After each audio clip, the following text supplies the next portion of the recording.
Hello friends, ರತ್ನವಾಣಿ ಚಾನಲ್ಗೆ ಸ್ವಾಗತ. ಈ ದಿನ ನಾವು ಹಿಂದೂ ದೇವರುಗಳು ಹಾಗೂ ಅವರಿಗೆ ಪ್ರಿಯವಾಗಿರುವಂತಹ ಪ್ರಸಾದಗಳು ಯಾವ್ಯಾವುದು ಅಂತ ನೋಡ್ತಾ ಹೋಗೋಣ.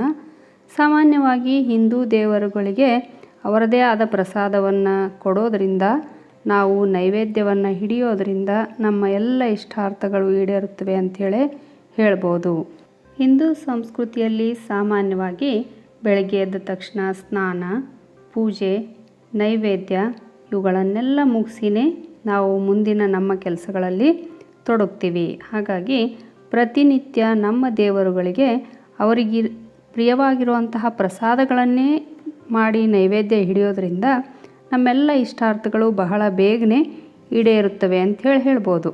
ಅದರಲ್ಲಿ ಮೊದಲನೇದಾಗಿ ಗಣೇಶನಿಗೆ ಮೋದಕ ಅಂದರೆ ಬಹಳ ಇಷ್ಟ. ಮೋದಕವನ್ನು ನಾವು ಅರ್ಪಣೆ ಮಾಡೋದರಿಂದ ಎಲ್ಲ ನಮ್ಮ ಜೀವನದಲ್ಲಿರೋ ಎಲ್ಲ ಅಡೆತಡೆಗಳನ್ನು ನಿವಾರಿಸುವ ಮತ್ತು ಆರಂಭದ ದೇವರಾದ ಗಣೇಶನಿಗೆ ಸಿಹಿ ಮೋದಕವನ್ನು ಅರ್ಪಿಸೋದ್ರಿಂದ ಇದು ರುಚಿ ಮಾತ್ರವಲ್ಲ, ಮೋದಕವು ಪ್ರತಿ ಹೊಸ ಆರಂಭವನ್ನು ಗುರುತಿಸಬೇಕಾದ ಮಾಧುರ್ಯವನ್ನು ಪ್ರತಿನಿಧಿಸುತ್ತದೆ ಎಂದು ಹೇಳಬಹುದು.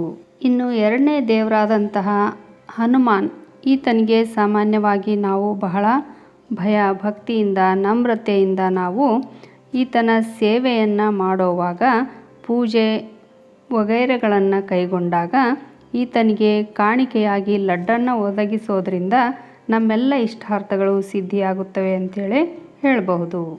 ಇನ್ನು ವಿಷ್ಣು ದೇವರಿಗೆ ಪಂಚಾಮೃತ ಅಂದರೆ ಬಹಳ ಇಷ್ಟ. ಪಂಚಾಮೃತವನ್ನು ತಯಾರು ಮಾಡೋದಕ್ಕೆ ಹಾಲು, ಮೊಸರು, ಜೇನುತುಪ್ಪ, ಸಕ್ಕರೆ ಮತ್ತು ತುಪ್ಪದ ಮಿಶ್ರಣ ರಕ್ಷಕ ವಿಷ್ಣುವಿಗೆ ಅರ್ಪಿಸಲಾಗುತ್ತದೆ.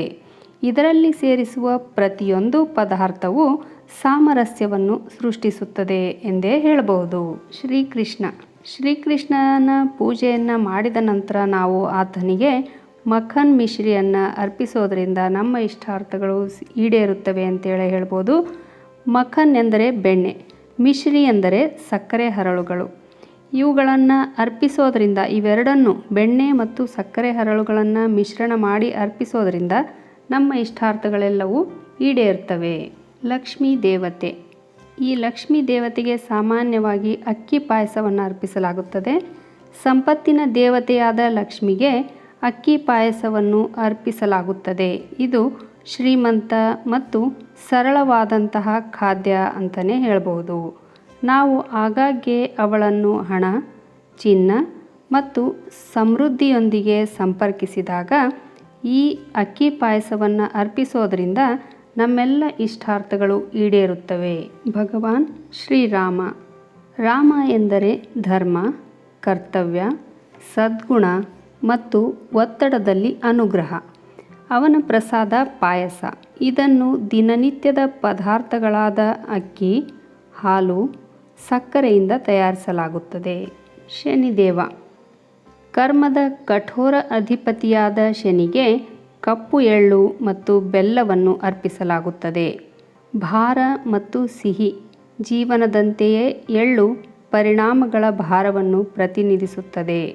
ಶ್ರೀ ಸತ್ಯನಾರಾಯಣ ಸ್ವಾಮಿ, ಹಿಂದೂ ಪವಿತ್ರ ದೇವನಾದ ಸತ್ಯನಾರಾಯಣನಿಗೆ ರವೆ, ಸಕ್ಕರೆ, ತುಪ್ಪ, ಬಾಳೆಹಣ್ಣು ಇವುಗಳನ್ನು ಹಾಕಿ ಈ ಪ್ರಸಾದವನ್ನು ದೇವರಿಗೆ ನೈವೇದ್ಯವಾಗಿ ನೀಡುವುದರಿಂದ ನಮ್ಮೆಲ್ಲ ಕಷ್ಟಗಳು ಸಂಪೂರ್ಣವಾಗಿ ನಿವಾರಣೆಯಾಗುತ್ತವೆ ಎಂದು ಹೇಳಲಾಗುತ್ತದೆ.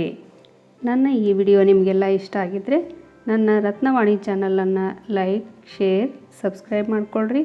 ಮುಂದಿನ ವಿಡಿಯೋದಲ್ಲಿ ಮತ್ತೆ ಸಿಗೋಣ. ಧನ್ಯವಾದಗಳು.